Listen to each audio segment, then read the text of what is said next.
First off, excited for our guys today. My staff plays in this outing. It's kind of a good outreach with the quarterback club, a group that's been here a long time.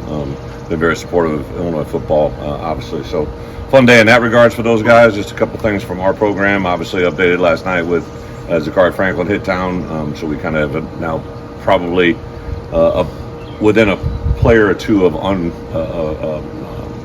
non-scholarship players of being fully vested. We have one or two freshmen that are still coming in that haven't transitioned from high school yet, but we expect those in here before the next 2 weeks. We thought by July 1st we should have our roster pretty much set, other than maybe a few PWOs, just because we lost a couple guys that thankfully for them, they got full scholarships at lower levels. So fun and excited for them. But other than that, our guys are in week 3, actually going into week 4 right now. The way we kind of set it up this year is we have 8 weeks of a summer program, 4 weeks with our coaches and our players. That will be done this Saturday after our last workout. And then the next 4 weeks, they'll kind of be on their own. And I would tell you, in my 16 years as head coach, you actually have teams grow more during that time when we're away than when we're together.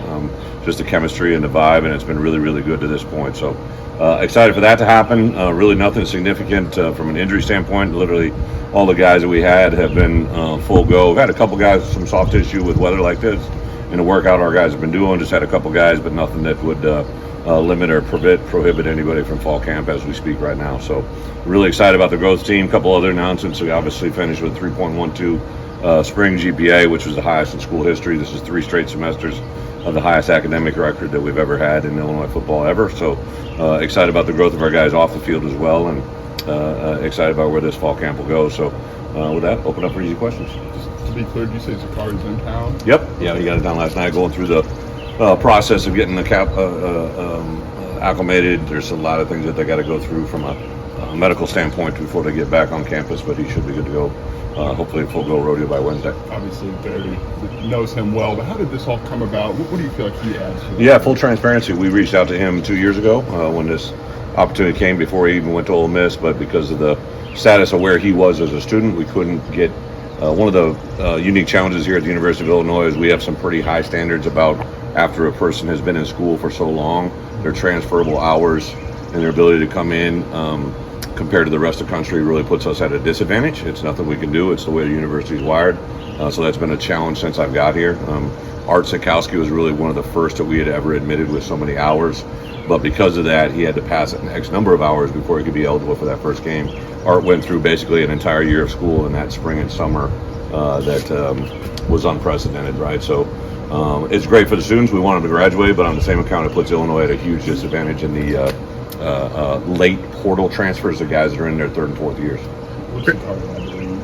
What does Zakhari? Well, obviously a very productive player. I think I saw a stat the other day that he was the most productive player returning in college football. I think once you get around him, meet him, he's very mature, accomplished a lot. One of the things Barry said, even going back to a couple years ago when we started recruiting him, is just his football intelligence, awareness. I think the idea of him coming in and have the familiarity that he has with Barry was a very big part of it, but also he loved the feel of our campus. Came in and saw us actually during a downtime when our students weren't here, so he hasn't been around a lot of our guys, but I think he'll have immediate impact in a positive way. After everything he went through health-wise at Ole Miss last year, do you like where he's at in that regard, just coming back? Great question. Just can't comment, right? Every player's health is his hat, right? He's coming in here. We'll know where he's at once he gets here. Okay.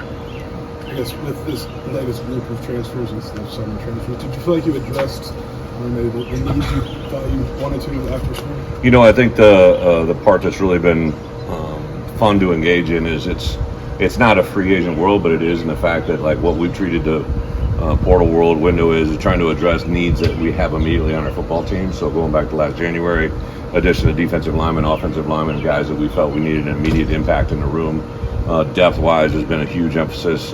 Even Zakhari, we thought we needed one more wide receiver in that room that brings a little bit of maturity. Have a lot of young guys. We don't have a lot of depth and experience in that room after obviously the departure of Casey and Isaiah. So yeah, I'm excited. We started working on this literally in September, October, November a year ago. We evaluated hundreds and hundreds of kids that were either in the portal or getting ready to get in the portal, and that hasn't really stopped until literally last week. It's been recruiting month for you guys, Brett. There's still half the month to go still. Yeah. What do you feel like you guys have been able to do so far in June? Really just one more weekend. Actually, the dead period begins on Monday. So this weekend coming up, we'll have a pretty significant group in that is we're getting pretty full. Right now, we knew this was going to be a small class of the 2025 group. So just kind of where we're at, we've been very selective on who we're bringing in. We've canceled quite a few kids that we just don't have the opportunity to bring on anymore. So it's been a challenge like June always is. It's literally our best recruiting month because our players are our best recruiters. No matter what we say as coaches, no matter what all of our staff thinks, right? They do a really good job to get them interested, but the 48 hours when they're here on campus and the time they spend with our student athletes and our support staff ends up being the biggest deal.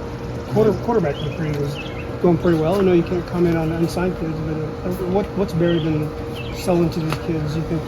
Well, I think just familiarity. You know, my first year we had inherited Brandon Peters, who was a transfer, right? And then obviously Tom DeVito in our second year, who we had lobbied and petitioned a way to hopefully come back for his third year. When that got denied, that opened the door for Luke. And then I think the growth of Donovan has just been awesome, right? To have now a player that we've actually grassrooted recruited and see him playing the way he is. I think those two guys, the complementary play of those two guys this spring really highlighted what I think we could be capable of. Trey Petty, it was kind of funny yesterday as a head coach, especially since I became a father, I've always kind of looked at that day a little bit different, right? I've always gotten comments from our players, but I think my first text of the day came from Trey Petty and my last one came from Sidney Brown, and it kind of just shows you as a coach, it reminds you every day of who you are and what you represent, right? And I think the growth, I told Trey when I responded back to him, like just the growth that he's shown since January has just been awesome. He was out there Saturday morning at workouts,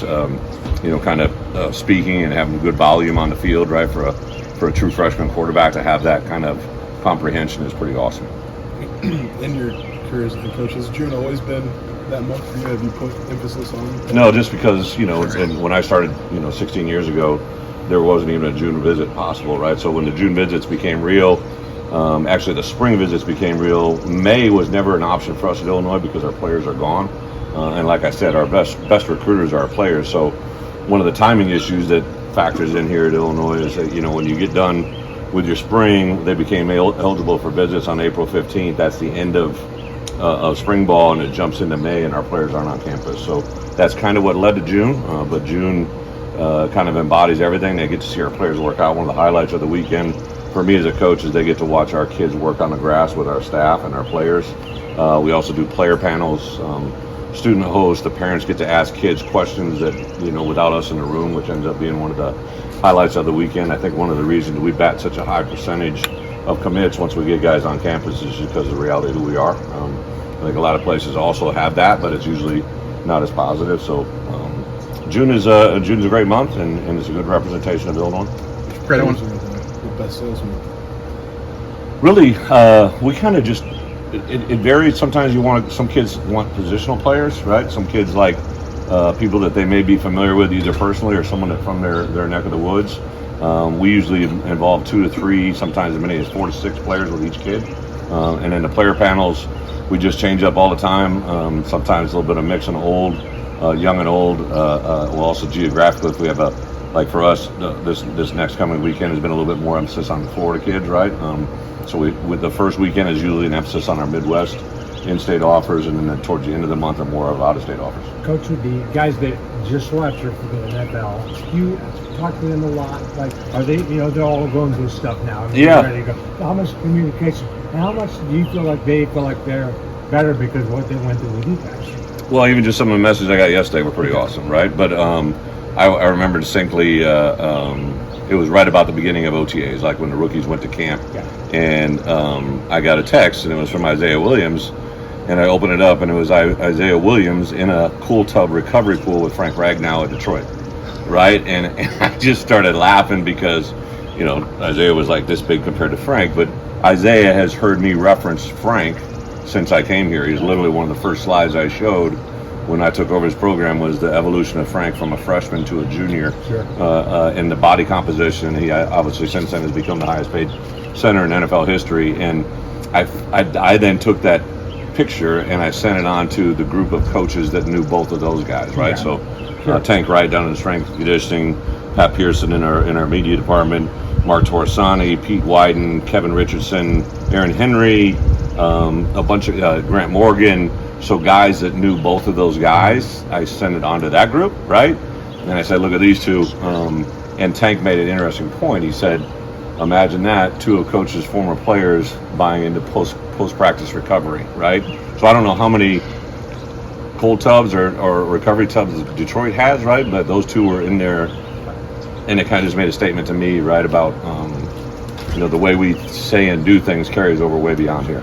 Brett, I want to ask you about your June camps. I've talked to a bunch of kids that attend those camps, where they are, and they say the instruction is just unique from everywhere else they've been. How much preparation do you put into that, making those camps what they are? Great point, but I would also say it's just a point of, for me as a head coach, I go back to when I went to camp, right? Like I went there and I learned more about the game of football in a 3-day window with the coaches I was around than any other point in my high school career. So one of the things we do is we keep our camp numbers really small. So tomorrow we'll have, I think we're pre-registered right now, right around 148, 150 kids.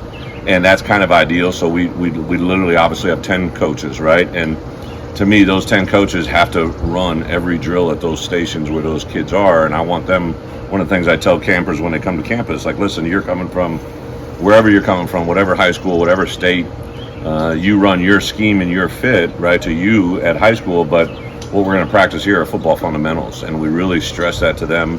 One of the favorite parts for me is to watch our current players because we can hire them. Right. They work with our players or with our prospects, or not prospects, campers, and to see the interaction, to see them teach, right? So I thought it was interesting. I heard Corey Parker say the other day that when we went to the Vikings training facility a couple weeks ago, and Corey was in a meeting, and he made reference to the DB coach, talked about, they retain X amount of what you teach, X amount of what you write, but they retain 90% of what they teach to another person, right? So anytime your players are teaching someone else how to do things, that's obviously been something that's mentally engaged in them, and that they can now regurgitate it to others, and that's kind of truly how you make progress. How did you approach June 15th with the 26 class? Did the coaches start working the phones at midnight? Yeah, no, I tell people all the time, so even back in the day, when there used to be rules changed, like people would call at 12:05, and I'm like, listen, bro, you should be asleep and I should be asleep, right? Like, especially during the middle of the week, sometimes it'll fall on a school night on a Monday, Tuesday, Wednesday. I guess there's a place for it, but that's kind of not what we are, right? Like, I think we're more of I would rather have you maximize your hours of sleep. Like, I'll literally tell them that, right? From Saturday till Sunday, and then especially, I think the true measure will be when we start next Monday, when it goes to a dead period, right? And then to be able to maximize July to get introduction to that 2026 class. We've already done a really good job of laying the inroads to that, but the communication factor, like we even had a 26 quarterback in the other day, right? That, like, he's very engaged with who we are, but I haven't been able to just instantaneously reach out to him and his parents, right? Because of the rules. But now, because of Saturday, and he was just here for a second unofficial, like, to have that daily communication with him, hopefully that's when we can set ourselves apart. In this world that we're in, which hopefully is going to an end, the NIL outbid everybody, like there's an element to there that is really, really positive for the kids, but there's an element that takes away from what true recruiters were able to do. Like, I've been engaged with a little bit of back and forth sometimes with some coaches, right, that just write big checks and think they recruited really well, right? Like, I think the best part you can do is show who you are. And I always say this, NIL was instant money, that's what the I stands for. NFL stands for forever money, that's what the F stands for. So I think to sell what we do and how we've been able to build guys is something that hopefully is going to benefit all of us.